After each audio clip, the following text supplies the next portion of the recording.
Hello friends, நேற்று பார்த்துருப்பீங்க விருதாச்சலத்தில் துப்பாக்கி சூடு. அது வேறு இல்லை ஃப்ரெண்ட்ஸ், என் ஃப்ரெண்ட்ஸுங்க தான். ஒருத்தர் பேர் கந்தவேலு, ஒருத்தர் பேர் சிவா ஃப்ரெண்ட்ஸ். அதில் ஒரு அண்ணனை மண்டபத்தில் 10 ரூபா போயிட்டு ரிகில்ஸுக்கு வசரம் மண்டபத்தில் 10 ரூபா போட்டு அடித்து மண்டை உடச்சி அது வீடியோ எடுத்து கந்தவேலு இன்ஸ்டாவில் போஸ்ட்டு போட்டு வைரல் ஆகட்டுங்கோசரம் போஸ்ட்டு போட்டு அது யாரெல்லாம் பார்க்கட்டுன்னு அவர் நாங்கள் அடிச்சிருப்போம் எங்களை தள்ளி விட்டு ஓட்டார் ஃப்ரெண்ட்ஸ். சரி, ஒரு ஜிஹெச் தான் போயிருப்பாருன்னா அங்கே நான் ஜிஹெச் தேட்டு போனோம். அங்கே போயிட்டு கடைக்கார அண்ணங்களை 2 பேரை போட்டு அடித்து மண்டையை உடச்சி அங்கே பயந்துட்டு அங்கேருந்து எருமூர் பிரிட்ஜு மேலே ஏறும்போது தான் அங்கே பஸ்ஸு வந்தது, கவர்மெண்ட் பஸ்ஸு. அந்த பஸ்ஸை நிப்பாட்டி அந்த பஸ்ஸு டிரைவர் அண்ணனும் கண்டக்டர் அண்ணனும் போட்டு அடித்து அங்கேருந்து அவங்க மண்டையை வச்சு அங்கேருந்து ஓட்டணும் ஃப்ரெண்ட்ஸ். ஓடி முந்திரி தோப்பில் பூந்துக்கிட்டோம். அங்கே இருக்கிறத நாங்கள் போலீஸ்காரங்க கண்டுபிடிச்சி வந்துட்டுருக்குறாங்க.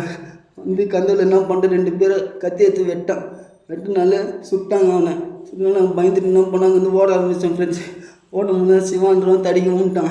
நான் வந்து நான் ஓட்டேன் ஃப்ரெண்ட்ஸ். ஓடி போய்ட்டு தான் ஒரு இடத்துல உட்காந்து பார்க்கும்போது தான் ஃபோனு இந்தமாரி பயந்துட்டு என்னையும் சுட்டுவாங்க உங்களுக்கு. சுட்டாங்கன்னா நம்மளை இது பண்ணுவேன், நம்மளே போய் சரண்டர் ஆகிடலான்னு நானே விதத்தில் ஸ்டேஷனில் போய்ட்டு சரண்டர் ஆகிடலான்னு போகிறேன் ஃப்ரெண்ட்ஸ். நீங்களும் இந்த தப்பு பண்ணாதீங்க.